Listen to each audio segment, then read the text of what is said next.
पहले जब वो एनपीएस लाए तो आपने उसकी खिलाफत की, फिर आप वो कह रहे चलो एनपीएस छोड़ो, अब एक और ले आए, ये अच्छी ना लगे तो ये गिलास ना समझ में आए, ये वाला ले लो।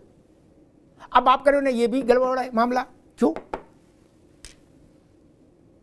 की स्थिति तो ये हो गई कि आसमान से प्रयोग खजूर पर लटके, वहां पे ना आसमान में रह गया है ना जमीन पे आ पाया। और जब सरकार ने इस पर गंभीरतापूर्वक विचार करना शुरू किया तो बहुत सारे लोगों को बड़ी उम्मीदें आई कि हो सकता है कि हम सब जो संघर्ष कर रहे हैं वो फलीभूत हो और एनपीएस से हम लोग ओपीएस में आ जाएं। और अभी जो यूपीएस लेके आए हैं, मैं तो कह रहा हूं कि जो मेरी अभी जानकारी हुई, जो मैं अध्ययन किया इधर लगातार 2-3 दिनों के अंदर, और अभी बहुत चीजें इसमें आनी बाकी हैं, लेकिन जो मोटा मोटा समझ में आया है कि एनपीएस से भी ज्यादा खराब यूपीएस व्यवस्था है। और इसको देते समय माननीय मंत्री जी ने एक बयान दिया था कि एनपीएस वाले को यूपीएस में जाने का विकल्प खुला रहेगा। मैं कह रहा हूं और मैं आपकी बात को बढ़ाना चाहता हूं कि आप इतनी झंझावट क्यों कर रहे हैं, इतने बड़े बड़े अर्थशास्त्री क्यों बैठा रहे हैं? आप एक बार कर दीजिए कि एनपीएस का विकल्प, उन्होंने कहा कि एनपीएस वाला यूपीएस में जा सकता है, एक विकल्प और दे दीजिए कि ओपीएस में कौन जाना चाहता है, सारी चीजें अपने आप क्लियर हो जाएगी। तो मैं सर इसे यूपीएस व्यवस्था से असहमत हूं और हमारी पूरी टीम लगातार इस पर संवाद किया और सब ने एक लाइन में कहा कि ये हमारे लिए ठीक नहीं है। कल मैं रेलवे के कार्यक्रम में था, मैंने वहां हाथ उठवाया कि भाई कितने लोग हैं एनपीएस से यूपीएस को स्वीकार करने वाले।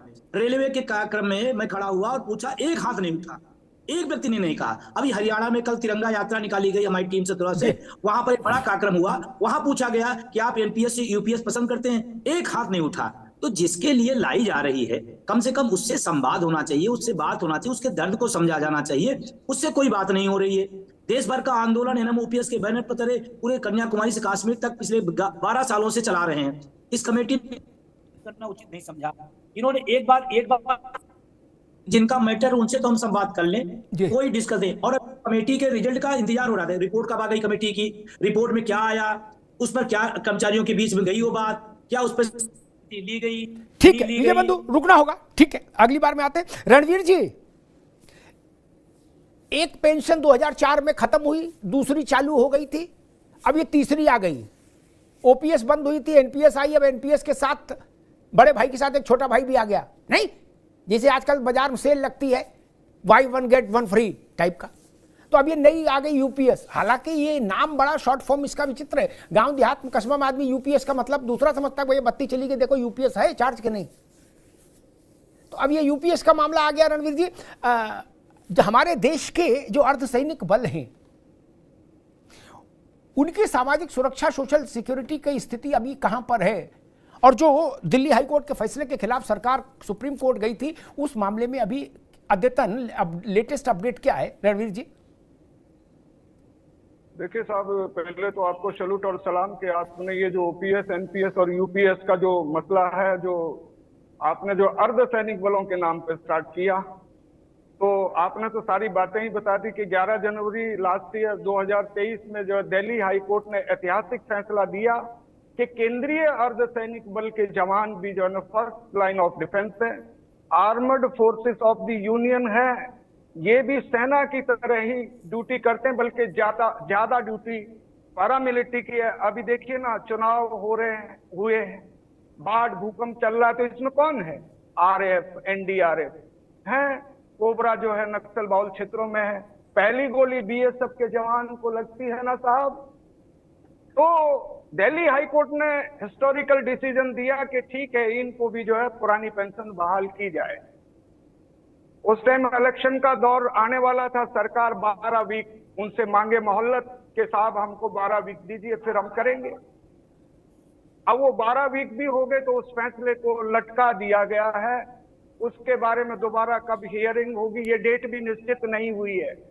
तो अब माननीय मोदी जी, आप जो है हमें तो गंगा पार करा दीजिए, क्योंकि चाक चौबंद चौकीदारी पूरे देश की, राष्ट्र की, लुटियन जोन्स की, संसद से सरहद तक पैरामिलिट्री के जवान जो सैकड़ों किलोमीटर घर से दूर, जरूर ओपीएस कीजिए साहब। आए दिन जवान शहीद हो रहे हैं, उनके परिवारों की देखभाल कौन करे अगर पुरानी पेंशन मिलेगी? हमारा तो मकसद पुरानी पेंशन से ही है, ये उल्टी पुल्टी पेंशन नहीं चाहिए ना साहब जवान को आप। और बहुत उम्मीदें हैं, मोदी जी पता नहीं कब जो है आदेश जारी कर दें, बुला लें। अब हमको तो नहीं बुलाया गया। माननीय वैष्णो जी का बयान है कि भाई हमने 100 एसोसिएशन से बात की, बट पैरामिलिट्री के जो जवान 11 लाख परिवार हैं, 11 लाख जवान और 9 लाख रिटायरी, 20 लाख परिवारों के लिए कोई एसोसिएशन से भी कोई सुझाव नहीं मांगेगा गया और ना ही हमको उसमें बुलाया गया। ठीक ठीक, तो हम तो उम्मीद मोदी जी से ही कर सकते हैं, देखिए इसमें कोई ठीक है, सरकार से उम्मीद होती है। मैं दीपक सोनकर जी के पास चलता ही नहीं, भाजपा के पास। आपसे दीपक जी अर्थशास्त्र की बात नहीं, तो विशुद्ध राजनीतिक बात करूंगा। राजनीतिक पार्टी, राजनीतिक बात होनी चाहिए, ठीक। क्योंकि मैं स्वाभाविक, जब जो पार्टी है जिसने अपना रजिस्ट्रेशन कराया चुनाव आयोग में, वो इसीलिए करा के चुनाव जीते, नहीं हारने के लिए तो कराता नहीं कोई। एक उदाहरण देता हूं आपको, एक बात बताता हूं, वो बात कम चर्चा में आई, जबकि मूल बात वही है। ये जो यूपीएस का जो जन्म हुआ है ना, ये कहां से हुआ मालूम है दीपक जी? ऐसा नहीं कि दिल्ली में कोई विद्वान अर्थशास्त्री बैठ के कोई बना दिए, नहीं। ये बेसिकली जगन रेड्डी की सरकार ने जो अपने यहां पेंशन योजना लागू की थी, ये उसका क्लोन है यूपीएस। समझ रहे? ये बात अभी आपको बहुत ज्यादा कहीं मिलेगी नहीं चर्चा में, क्या? और गूगल पे तो कतई नहीं मिलेगी। ये जगन रेड्डी की योजना का क्लोन है, ठीक। जैसे नहीं भेड़ का क्लोन बना रहे, बकरी का क्लोन बना रहे वैज्ञानिक, वैसे उनकी योजना चुनाव में गई। बड़ी फायदे की बात कह रहा हूं आपकी सोनकर जी, ये सुनिए, दिल्ली लखनऊ वालों को बताइए और लखनऊ वालों को दिल्ली वालों को बताएं। उनकी योजना चुनाव में गई, अभी सुपड़ा साफ हो गया, पूरा पश्चिम उत्तर दक्षिण आंध्रा में सब तरफ ध्वस्तीभूत हो गई जगन की पार्टी। सियावर रामचंद्र की जय, क्या? और उस योजना के खिलाफ थे चंद्रबाबू, और चंद्रबाबू ने अपने मैनिफेस्टो में ओपीएस कहा था, क्या? तो चंद्रबाबू के माथे पर रोली चंदन तिलक लगा और गले में विजयमाल पड़ी, क्या? वो राजा हो गए। और जगन रेड्डी का दफ्तर भी गिरा दिया लोगों ने। तो वो वहां से क्यों लाए चीज, जो चीज चुनाव में पिट गई, जो आंध्रा में पिट गया मॉडल, क्या वो आप देश भर में लागू करना चाहते हैं दीपक जी? इस एंगल से किसी ने पूछा भी नहीं होगा आपसे। आखिर आंध्र प्रदेश में भी जनता तो भारत की है ना, उसने उस मॉडल को खारिज कर दिया, कूड़ेदान में फेंक दिया। मित्र, आप उसमें थोड़ा बहुत पाउडर वाउडर लगा के, क्रीम व्रीम लगा के, काजल आजल आप ले आए, बोले ये यूपीएस है। मैंने दोनों को जब देखा, मैंने कहा जगन का पॉलिसी भी देखे तो पता लगा ये तो उसी का क्लोन है। दीपक सोनकर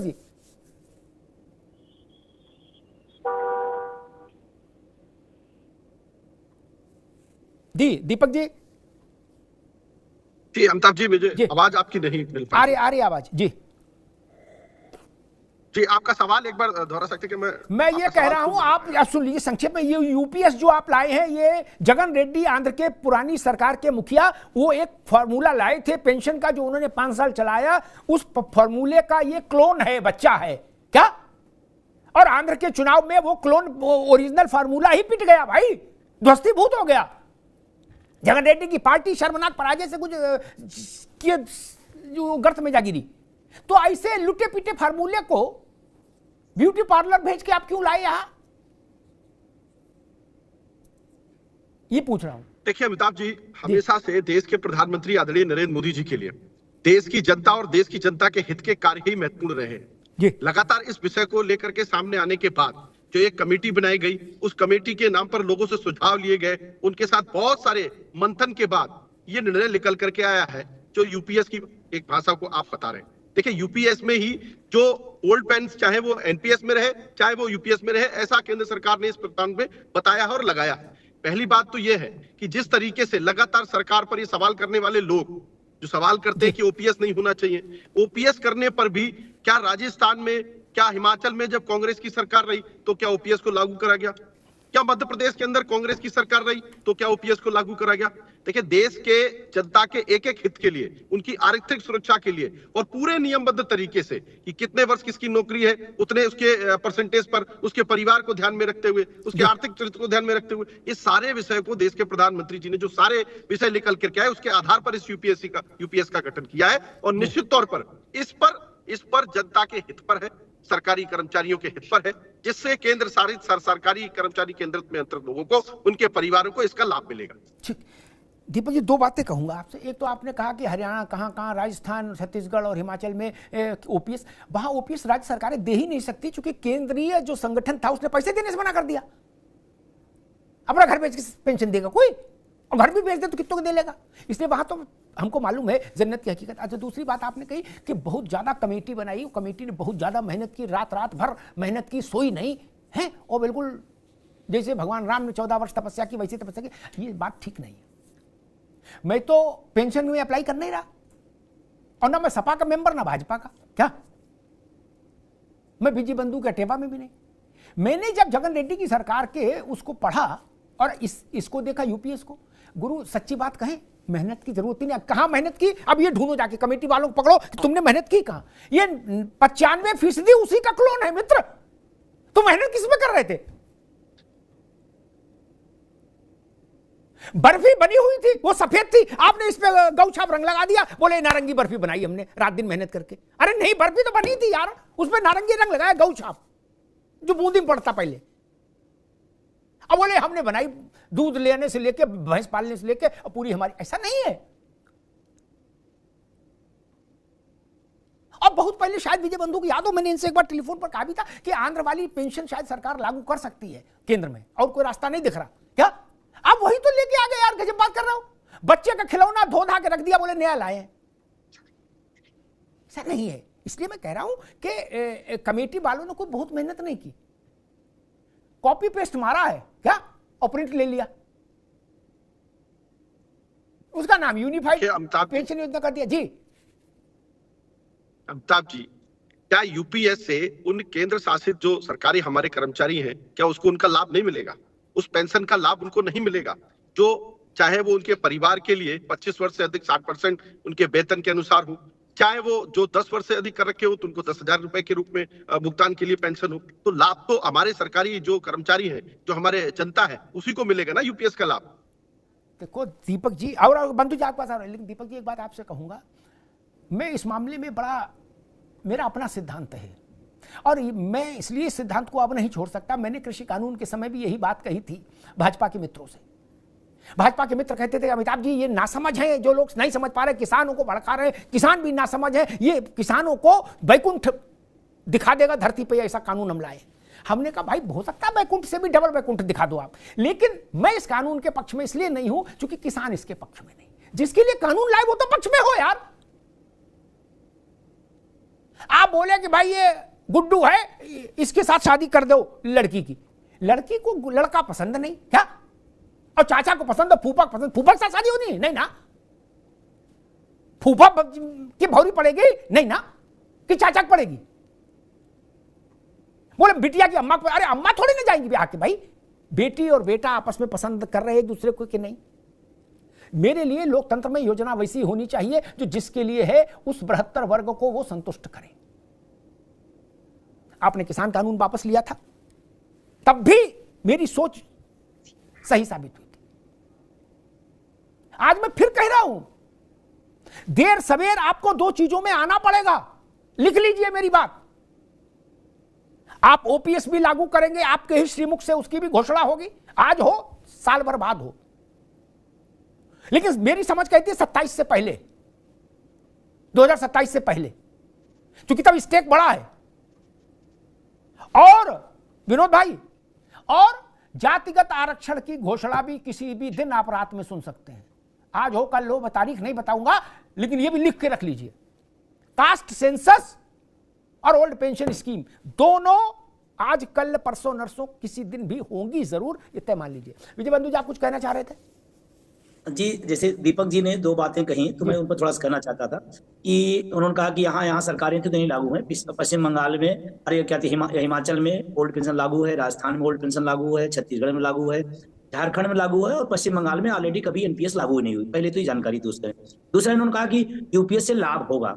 यही बात पिछले 20 सालों से एनपीएस के बारे में बताई जा रही थी, रोज एक एक से बातें, वो शानदार बातें, एनपीएस में ये है, एनपीएस में, एनपीएस 20 साल हो गए, 4 से लागू हुई और आज 24 हो गया।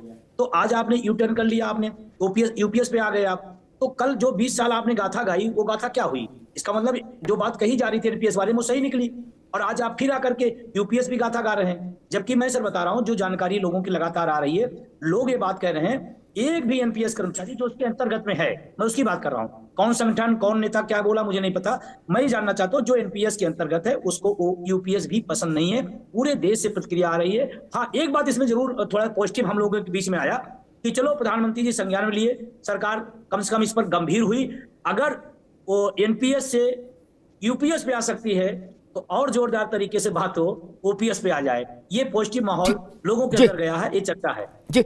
दिल्ली से जयपुर जब जाते हैं, रणवीर जी आपके पास आऊंगा, दिल्ली से जयपुर जब जाते हैं तो एक बीच में जगह है, उसका नाम है मिडवे, वहां रिफ्रेश होने के लिए और चाय के लिए लोग रुकते हैं। मुझसे कुछ लोग कह रहे थे दीपक बाबू कि ये मिडवे है पेंशन का, क्या एनपीएस से गाड़ी चली है, यूपीएस मिडवे है, ओपीएस डेस्टिनेशन है। और कुछ कुछ मैं सहमत हूं इस बात से, होगा यही। मैं फिर कहता हूं लोकतंत्र में बाबू क्या कहते इससे महत्वपूर्ण महत्व नहीं। जिसको सरकारों के भाग्य को लिखने की ताकत हासिल है वो क्या कह रहा है वो महत्वपूर्ण है। रणवीर सिंह, विजय बंधु, अमिताभ अग्निहोत्री या ननकू या रज्जाक या इंडिविजुअल कैपेसिटी में आशीष जी और आप भी, सब लोग, हम लोग 5 साल में एक दिन छोड़ के चलो किसी लायक ना हो, लेकिन एक दिन तो लायक है ना, जब ईवीएम हमारे अंगूठे पर है, वही दिन बहुत सबसे बड़ा है मित्र। बाकी क्या रखा लोकतंत्र में, बाकी तो कहानी है। इसलिए मैं कह रहा हूं रणवीर सिंह जी, आप और आपका संगठन, क्योंकि मैं देखता हूं हमारे बॉर्डर सिक्योरिटी फोर्सेस में जो बच्चे हैं, और बल्कि हमारे सेना का भी चरित्र मोटे तौर पर यही है, जो जवान हैं, अधिकारियों की बात नहीं कर रहा, जवानों की बात कर रहा हूं, वो उनमें से मेरे ख्याल से 90 क्या 95% गांव कस्बों के बच्चे हैं, गरीब परिवारों के बच्चे हैं, किसानों की संतानें हैं। रणवीर जी गलत तो नहीं कह रहा? बिल्कुल राइट कह रहे हैं। उनके पिता के पास उतना सामर्थ्य नहीं कि बेटा शहीद हो जाए तो उसके परिवार को पाल ले। माननीय प्रधानमंत्री आए साल दिवाली सरहदों पर बीएसएफ और आईटीबीपी के जवान के बीच में मनाते हैं। अभी फिर दिवाली आ रही है, बिग सैल्यूट। पहले प्रधानमंत्री जलेबी खा के आ जाते हैं, साहब जवान थोड़ी बोलेगा कि मेरी पेंशन लागू कर दो। अब समय आ गया कि इस बार अक्टूबर में मीठी दिवाली आए और ओपीएस का बनंजा दें और सुप्रीम कोर्ट से उसको वापस ले लें। ठीक बात रणवीर जी, बड़ी अच्छी बात। दीपक जी बड़ा भावुक बात कह रहे हैं रणवीर जी, और उस बात से मैं भी मुतमईन हूं। अर्धसैनिक दिवस, झंडा दिवस जैसे सेना के लिए है, बनाने में क्या दिक्कत है सरकार को? इसमें कौन सी पार्लियामेंट की बैठक बुलानी है और 2/3 मेजॉरिटी चाहिए? देश भर से सेंसस तो करानी नहीं, इसमें रायशुमारी। या सैनिक स्कूल हम खोलते हैं, अर्धसैनिक बलों के नाम पर भी स्कूल हो। ये छोटी छोटी चीजें, डीजी और इस तरह के जो अधिकारी है पैरामिलिट्री फोर्सेस में, उनको ये मैंडेटरी हो कि वो मतलब जो कमांडेंट टाइप स्तर तक के अधिकारी हैं और डीजी से लेके, उनके लिए मैंडेटरी क्यों नहीं है कि वो जो भी शहादत देने वाले परिवार है उनसे संपर्क में रखे रहे, जो विकलांग हो गए उनसे संपर्क में रहे। ये सब सामान्य चीजें हैं। इनके लिए अगर बोलना पड़े रणवीर जी को तो ये हम सबके लिए शर्म की बात नहीं दीपक जी। एक बार जो विधायक रह ले वो जिंदगी भर च्यवनप्राश खाए सरकारी, और ताकत की दवा ले दिन में 3 टाइम है, और इनके यहां कोई पूछने वाला नहीं। दीपक बाबू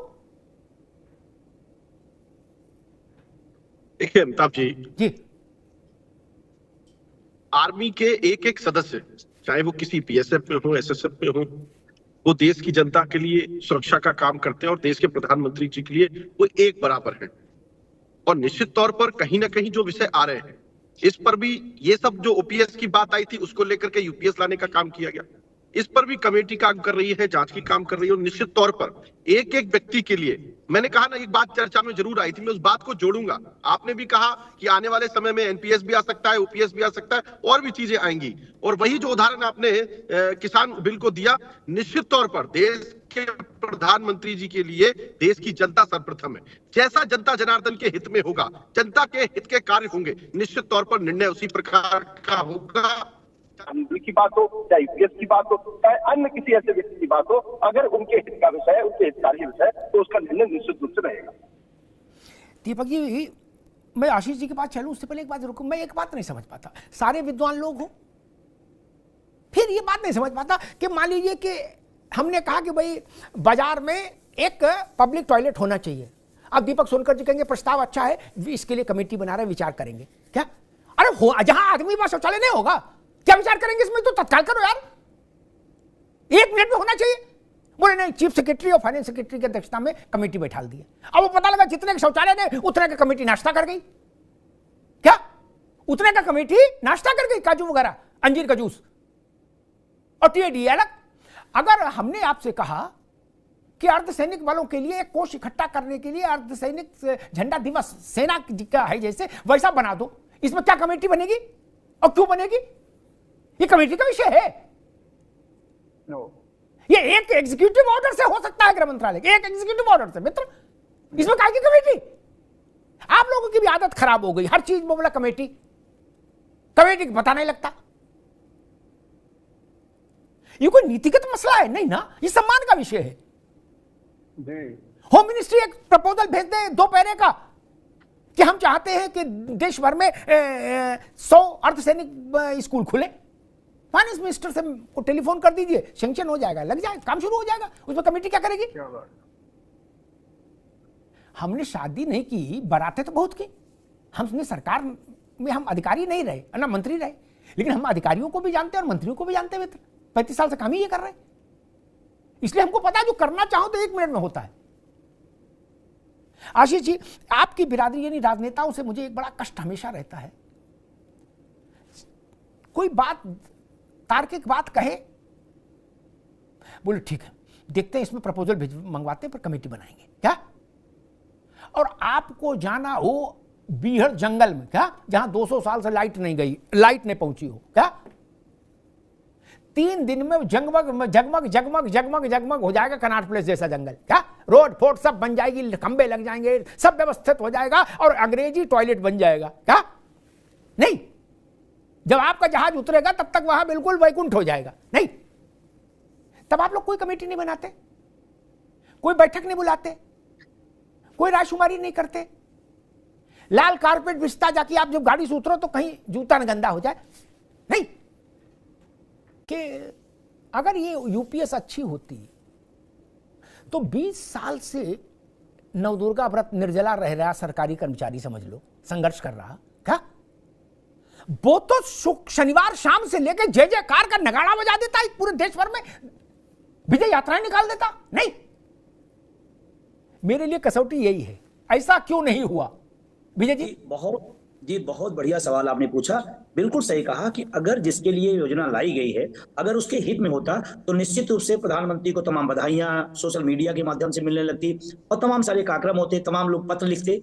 लेकिन आपको जानकर के बिल्कुल ये आश्चर्य की बात है कि एक भी व्यक्ति यूपीएस के लिए सरकार को, प्रधानमंत्री को बधाई नहीं दिया। इसका मतलब कहीं न कहीं तो झोल है। और उसके पीछे अगर उसमें गहराई में जाते हैं सर हम, तो एनपीएस का पैसा 10% करता था, 14% सरकार देती थी, बाद में वो पैसा वापस करती थी।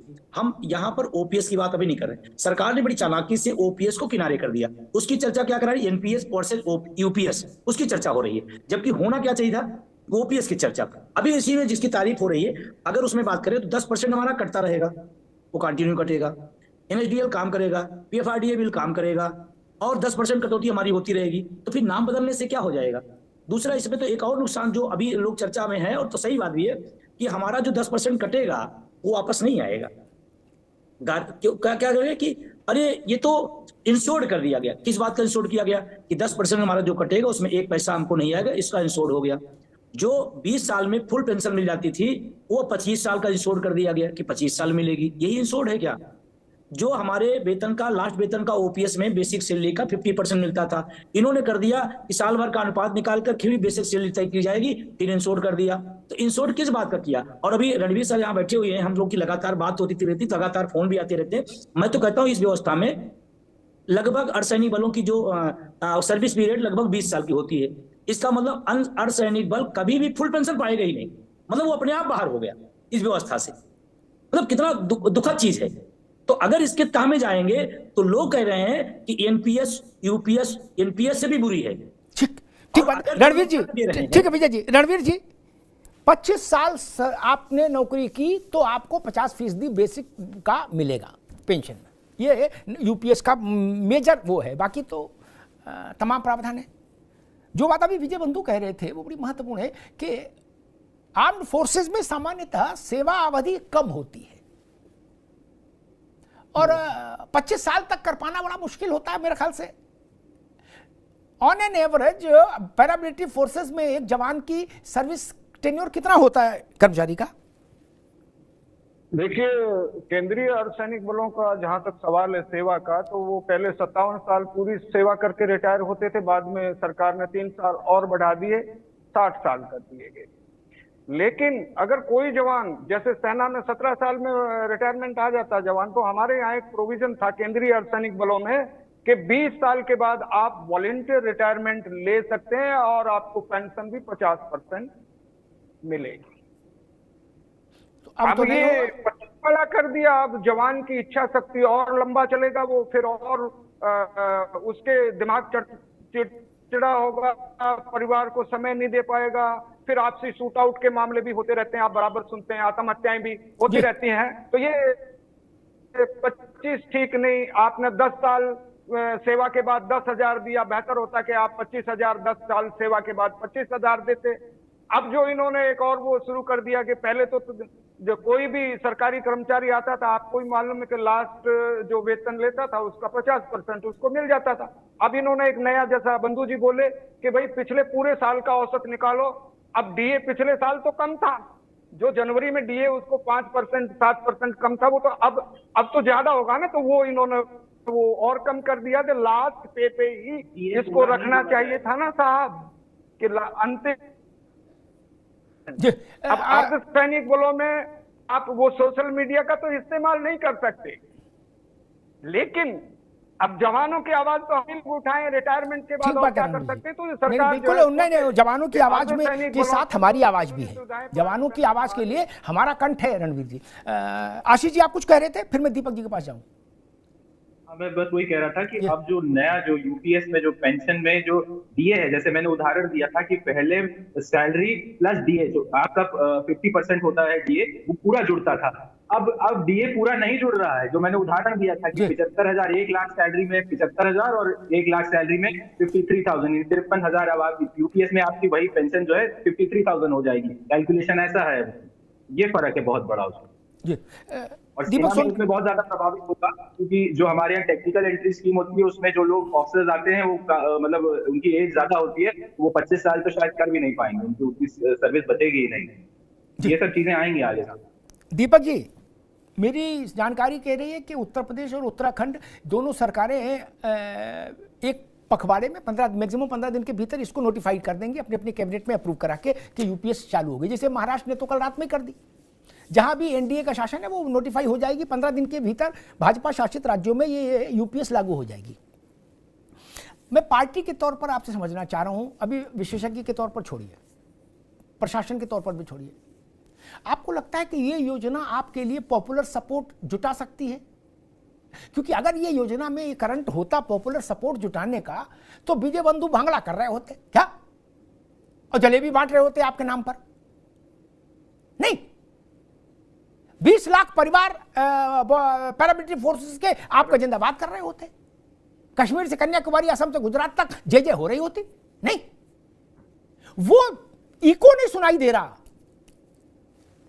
दीपक जी, तो एक पॉलिटिकल पार्टी चला रहे हैं आप, इतना बड़ा फैसला है, और अगर उससे जनता का जो एक वो आता है कि भाई जनता कैसे रिसीव कर रही है हमारे फैसले को, तो आपको नहीं लगता कि ये मामला एनपीएस से बहुत कुछ सुधरा नहीं है? कमोबेश जो नाराजगी एनपीएस से थी वही यूपीएस से, फिर आपका ये करने का तात्पर्य क्या रहेगा? विनोद जी, दीपक जी, भाई दीपक जी, अच्छा भाई चलिए जुड़े तो हमको बताइएगा। विजय बंधु, वही मैं एक सवाल कर रहा हूं, मान लीजिए एक सेकंड के लिए आप अटेवा को किनारे रखिए, मान लीजिए आप ही पॉलिटिकल पार्टी भी चला रहे होते, तो अगर कोई भी सरकार का निर्णय जनता की प्रसन्नता का कारण नहीं बने, तो फिर उस निर्णय के बदौलत आप पॉपुलर सपोर्ट तो नहीं जुटा सकते, ना नाराजगी कम कर सकते। जो नाराजगी एनपीएस में आपने बिल्कुल सही कहा कि एक पॉलिटिकल दल के दृष्टिकोण से भी देखें, तो आपने अगर कहा इतना बड़ा फैसला है, ऐतिहासिक फैसला है, तो उसके पॉलिटिकल गेन आपको होना चाहिए, जो बिल्कुल नहीं दिखाई पड़ रहा। मैं तो ये कह रहा हूं, बल्कि नाराजगी और बढ़ गई है। और प्रधानमंत्री जी से मेरा निवेदन भी है, अभी जैसे उत्तर प्रदेश में लोकसभा चुनाव हारे, 2005 का जो एक विज्ञापन का मैटर पड़ा हुआ था, माननीय मुख्यमंत्री जी के यहाँ, मुख्य सचिव के यहाँ 1.5 साल से वो फाइल पड़ी हुई थी, कोई सुनवाई नहीं थी। हमने कई बार प्रयास किया लेकिन नहीं सुन रहे थे। लोकसभा का चुनाव उल्टा आया और उसके बाद उसको बिना किसी के कहे कर दिया गया।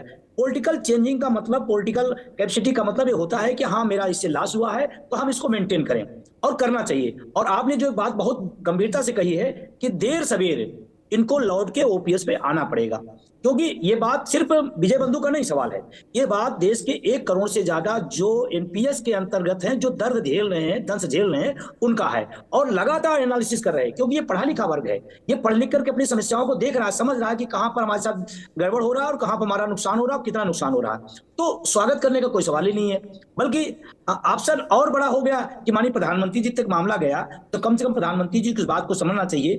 मैं आपके सामने बैठा हूं, देश का सबसे बड़ा आंदोलन 1 अक्टूबर की रैली, आपने तो उसके पहले भी एक डिबेट चलाई थी। ट्रेड यूनियन के इतिहास में भारत नहीं पूरी दुनिया का सबसे बड़ा प्रदर्शन 1 अक्टूबर हुआ। हम सब बड़े आशान्वित थे कि प्रधानमंत्री जी लेंगे संज्ञान में, बात को करेंगे। उसमें रणबीर जी साहब का सहयोग था, तमाम सारे लोग था, तो हम लोग आशान्वित थे, लेकिन उस पर नहीं सुना गया। अब अभी बुलाया गया तो रणबीर जी आप बैठे हैं, एक लंबा नेतृत्व करते हैं, हम बैठे हैं, या हमारे तमाम सहयोगी संगठन है, कमेटी में किसी को नहीं बुलाया गया, किसी से चर्चा नहीं की गई। हम सब तो यही इंतजार करें कमेटी का रिपोर्ट कब आएगी, रिपोर्ट में होगा क्या, फिर उस पर प्लस माइनस डिस्कस होगा। कुछ नहीं, जैसे एनपीएस को लाया गया ऐसे अचानक, वैसे यूपीएस को लाया गया। ये पॉलिटिकल दृष्टिकोण देखें तो अभी लास्ट में है, लूज में है, नुकसान में है। ठीक, दीपक सोनकर जी आपको आवाज आ रही है भैया?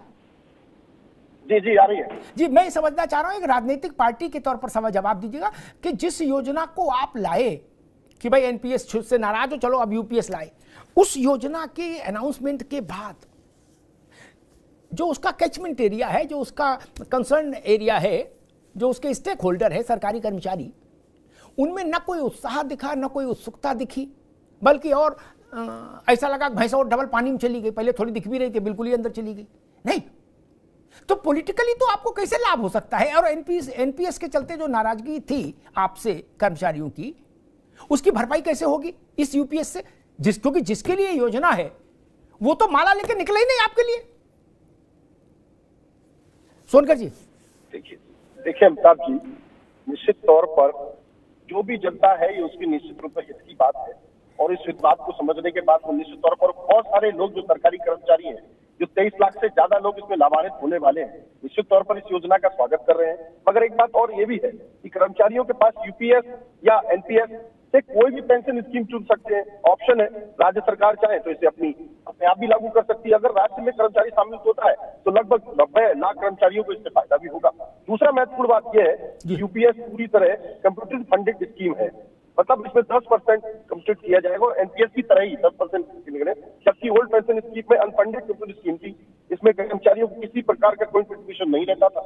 लेकिन एनपीएस की तरह मोदी जी सरकार ने इस बाजार पर भरोसा छोड़कर फिक्स पेंशन की अतिरिक्त प्रदान करने का काम किया है। तो निश्चित तौर पर ये बहुत सारी जो लाभ होने वाले हैं, चाहे कर्मचारियों के रिटायरमेंट के पहले 12 महीने बेसिक सैलरी का औसत की बात हो, चाहे फैमिली पेंशन की बात हो, चाहे एथलेट बेनिफिट पेंशन की बात हो, चाहे महंगाई के हिसाब से डीआरडिफलेशन रिलीफ पेंशन की बात हो, चाहे नौकरी के आखिरी 6 महीने की सैलरी भत्ता या अनुसार अमाउंट के तौर पर दिए जाने की बात हो, तो निश्चित तौर पर जनता इस बात का स्वागत कर रही है। और उत्तर प्रदेश में और देश में जो भी सरकारी कर्मचारी के लोग हैं, जो चाहे पूरे देश भर में 23 लाख से ज्यादा हो, उत्तर प्रदेश में 10 लाख से देखो, निश्चित तौर पर इसको स्वागत। ठीक है विजय जी, अंतिम जवाब कुछ कहना चाह रहे थे जल्दी से? जी मैं कहना चाहता था, अभी इन्होंने कहा कि अंतिम सैलरी का आपको मिलेगा। मैं बताना चाहता हूं थोड़ा सा कि अगर किसी व्यक्ति का 20 साल नौकरी रही, 15 साल नौकरी रही, 18 साल कोई भी रही, और उसका एनपीएस कटा 20 लाख रुपए, और उसके बाद लास्ट सैलरी का 6 महीने का वेतन देने की बात कर रहे हैं, जिसको बहुत ज्यादा हाईलाइट किया जा रहा। 6 महीने का वेतन, अगर एक व्यक्ति का वेतन 1 लाख है तो 6 महीने के 6 लाख, हमारा 15 लाख रुपए रख लिए और 6 लाख रुपए हमको दे दिए, ऊपर से यश कीर्ति अलग से हो रही है। इसको कौन नहीं समझेगा कि 6 लाख रुपए देकर के 15 लाख रुपए एनपीएस का कटा हुआ भाग हमारा आप ले रहे हैं, तो कौन माला पहनाएगा, कौन स्वागत करेगा? और मुझे तो दीपक जी से बड़ा आश्चर्य है कि यहाँ 2 प्रतिनिधि शिक्षक कर्मचारियों के बैठे हुए हैं, इनको पूरा घोर आपत्ति उस पर है, उससे बात करें पता नहीं कौन स्वागत कर रहा है, मेरे तो समझ में नहीं आ रहा है। ठीक, देखिए मैं तो कहता हूं कि बड़े बड़े सेमिनार और बड़े बड़े बौद्धिक डिस्कशन नहीं,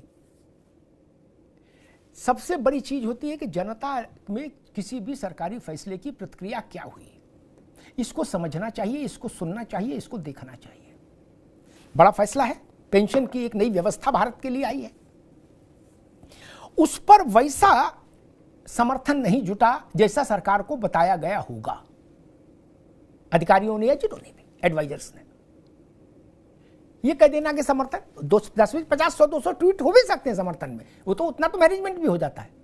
मैं उस समर्थन की बात कह रहा हूं कि इटावा में भी जुलूस निकलता है, और आंध्र प्रदेश में भी जुलूस निकलता, और चेन्नई में भी निकलता, और शिमला में भी निकलता, और कलकत्ता में भी निकलता कि हाँ भाई अब की देखो आ गई असली चीज क्या। और वो जुलूस प्रायोजित नहीं करना पड़ता ना। कांग्रेस वाले सपा वाले चाहते कि ना जुलूस निकले तो भी निकलता। कर्मचारी कहता कि 20 साल से हम जिसके लिए लड़े वो चीज मिल गई, वाह वाह वाह क्या जय जयकार। वो जय जयकार मिसिंग है। मुझे नहीं पता किसने सलाह दी, किसने कहा। और इस योजना को बहुत भव्य दिव्य, और जैसे था ना कि मैं द्रौपदी अग्नि से पैदा हुई, ऐसा कोई आश्चर्यजनक वो मत क्रिएट करिए कि ये योजना कोई आकाशीय उससे आई ना। वहां का ड्राफ्ट लेके उसी में ऊपर नीचे करके प्रिंट मार दिया है। ये जगन रेड्डी का ही फार्मूला बाबू। मैं सामान्य भाषा में एक बात कहता हूं, जगन रेड्डी का फार्मूला मुझे केंद्र सरकार के बड़े अधिकारी ने बताया था, तब मैंने विजय बंधु से इस पर चर्चा भी की थी कि पहले की बात है, उन्होंने जगन रेड्डी ने इसी बात को मार्केटिंग की कि हम 50% की गारंटी दे रहे हैं पेंशन की, और यही वो लाए थे पहली बार। ठीक, पेंशनर समझ गए कि ना ना ना भैया ये तो कान घुमा पकड़ लिया, बाकी कुछ है नहीं क्या।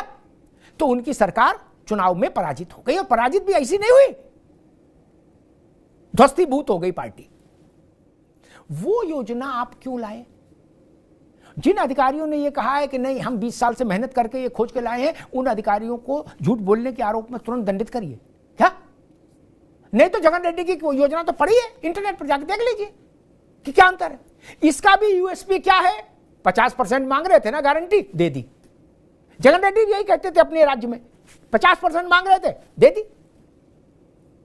किसका 50% मांग रहे थे? पूर्ण वेतन का, दिया गया बेसिक का। 50% क्यों मांग रहे, किस कैसे मांग रहे थे कि हमारा कंट्रीब्यूशन नहीं होगा। अब आप 50% वो भी बेसिक का कैसे मिलेगा जब 10% आप हर महीने जमा कराओगे। बोलो सियावर रामचंद्र की जय। तो बात कैसे बन जाएगी भैया? आदमी ने कहा कि भाई पहले हमको 2 समोसे मिलते थे सोमवार की सोमवार, हैं? अच्छा जी। बोले फिर मिलेंगे, हफ्ते भर आप 2 रुपया रोज जमा करेंगे क्या, 14 रुपया जमा करेंगे तो 8 रुपया 2 समोसे आपको देंगे। तो इतनी बुद्धि तो सब रखते गुरु, जब हम 14 रुपया जमा करेंगे तो हम 3 दिन नहीं खाएंगे समोसे, तुमको क्यों देंगे 14 रुपया? ये मूल बात है जो भारत के सामान्य से सामान्य व्यक्ति को भी समझ में आती है। अर्थशास्त्र में भारत में कुछ भी गड़बड़ नहीं कोई कर सकता, जनता सब जानती है। 5 किलो राशन में 4.25 किलो कोई माई का लाल तौल नहीं सकता, जो तौलेगा उसका कपार खोल दिया जाएगा। गलत कह रहा हूं विजय बंधु? हिंसा हो जाएगी राशन की दुकान पर। वैसे ही पेंशन है, ये भी जान लीजिए। ये समाज के का जो चौथा चरण है व्यक्ति के जीवन का, ये उससे जुड़ा मसला है मित्र। बाकी सब योजनाएं अलग है, इसकी तासीर अलग है, इसकी संवेदनशीलता अलग है। भारत में पेंशन को लेकर एक धारणा है कि बुढ़ापे की लाठी है, उसको आप नहीं बदल सकते। पहले गिलास पीले सफेद था, फिर इसमें लाल बाहर दरिया बोले नया गिलास ले आए। आजकल तो बच्चे तक जानते हैं, कहते ये नई ड्रेस नहीं है, पुरानी धो दी तुमने क्या। बच्चों को आप कपड़ा धो के थोड़ी कह सकते नया लाए, वो कहेंगे ये तो धुला हुआ है, नया कहां है। तो एक टीचर जो है या जो अधिकारी है सरकार का कर्मचारी है, उसको अकल नहीं। और दूसरी एक बात जो मैं विशेष रूप से कहना चाहूंगा, जो बात मेरे हृदय की बहुत करीब होती है और मेरा मन करुणा से भर जाता है। भारत को एक राष्ट्र के तौर पर कृतज्ञ रहना चाहिए अपनी सेना और अर्धसैनिक बलों के शौर्य के समक्ष। उनको तो किसी तरह की कोई समस्या आनी ही नहीं चाहिए। ये समर्थ भारत है। हम कह रहे हैं 5वीं अर्थव्यवस्था है विश्व की, 3री होने जा रहे हैं, फिर रणवीर जी को संगठन बनाने की जरूरत क्यों पड़ रही है? ये शहरों के बड़े महानगरों के बड़े परिवारों के बच्चे नहीं है मित्र, ये गांव देहात अर्ध शहरी ये इलाकों के बच्चे हैं, गरीबों के बच्चे हैं, किसानों के बच्चे हैं, जो भारत माता के लिए अपना शीश बलिदान दे रहे हैं। हम सेना और अर्धसेना के बीच में विभेद पैदा करने की कोशिश कर रहे हैं क्या? बोल सेना वालों को बिस्कुट मिलेगा, अर्धसैनिक वालों को नहीं मिलेगा। क्या है? गोली ये पूछ के आती है क्या दीपक जी कि भाई तुम पहले इधर आओ, ये बताओ सैनिक हो कि अर्धसैनिक हो? ऐसा तो नहीं है ना। गोली तो गोली है, अर्धसैनिक के लगेगी तो उसका भी बलिदान हो जाएगा और सैनिक को लगेगी तो उसका भी बलिदान हो जाएगा। नक्सल प्रभावित इलाकों में डायनामाइट लगा देते हैं, वो सुरंगों में विस्फोटक बांध कर विस्फोट करते हैं। 75 अर्धसैनिक बल उन्हें कुर्बानी दी है एक एक घटना में, मुझे याद है। उनसे बड़ा कोई बलिदानी है? उनके बूढ़े बाप जिनकी आंखों में मोतियाबिंद है, उनसे कोई पूछने जाता है? सरकार को वहां खड़ा होना चाहिए ऐसे हर परिवार के जिम्मेदारियों के लिए। उस परिवार की आंख से आंसू ना आए, इस शासन का, सत्ता का कर्तव्य होना चाहिए। मित्र, नौकरी करना अलग बात है, कुर्बानी देना अलग बात है। इसीलिए जब कुर्बानी होती है किसी आर्म्ड फोर्स के व्यक्ति की, तो हम लोग उसके लिए एक शब्द इस्तेमाल करते हैं, highest sacrifice on the earth. धरती पर सर्वोच्च बलिदान। सर्वोच्च बलिदान की कोई मान्यता होनी चाहिए कि नहीं, कि उनको लाइन में लगा दो राशन लेने के लिए 5 किलो? नहीं। 2 विषयों को और रणवीर जी ने इशारा मांग उठाई, तत्काल हो जानी चाहिए। हमारे लिए सेना और अर्धसेना में कोई भेद नहीं, कोई विभेद नहीं, कोई मनभेद नहीं। हम कुर्बानी को तराजू पर नहीं रखना चाहते, ना रखने देंगे। कुर्बानी कुर्बानी है, उसमें तराजू लगाएंगे तो हम उसका प्रतिकार करेंगे, उसका विरोध करेंगे। मां के लिए प्राण देने वाला सर्वोच्च बलिदान वही है। वो अर्धसैनिक बल है, वो पुलिस का जवान है, वो सेना का जवान है। मैं इसमें भेद नहीं कर सकता और भेद होना भी नहीं चाहिए। मैं देख रहा हूं रणवीर जी की आंखों में आंसू आ रहे हैं। ये आंसू नहीं आने चाहिए सोनकर जी। इन आंसुओं के नीचे सत्ता की हथेली होनी चाहिए, सत्ता की हथेली जिस पर आंसू गिरे। ये आंसू जमीन पर नहीं गिरना चाहिए। देश के लिए अच्छी नौकरी करना, अच्छा सांसद बनना, अच्छा विधायक बनना, अच्छा व्यापारी बनना भी अच्छा काम है, बड़ा काम है। लेकिन देश के लिए प्राण दे देना, उससे बड़ा कुछ हो ही नहीं सकता मित्र, कुछ हो ही नहीं सकता। ऐसे लोगों को सम्मान के साथ भारत उनके प्रति कृतज्ञता ज्ञापित करे। उनको इस झंझट में मत फंसाइए। ओपीएस, एनपीएस, फलाना ठिकाना, ये बेसिक लगेगा, ये डीएनए लगेगा, फलाना नहीं लगेगा, ठिकाना नहीं लगेगा। वो संतुष्ट होने चाहिए, उनके परिवार संतुष्ट और सुरक्षित होने चाहिए, उनकी संतानों की उचित देखरेख होनी चाहिए।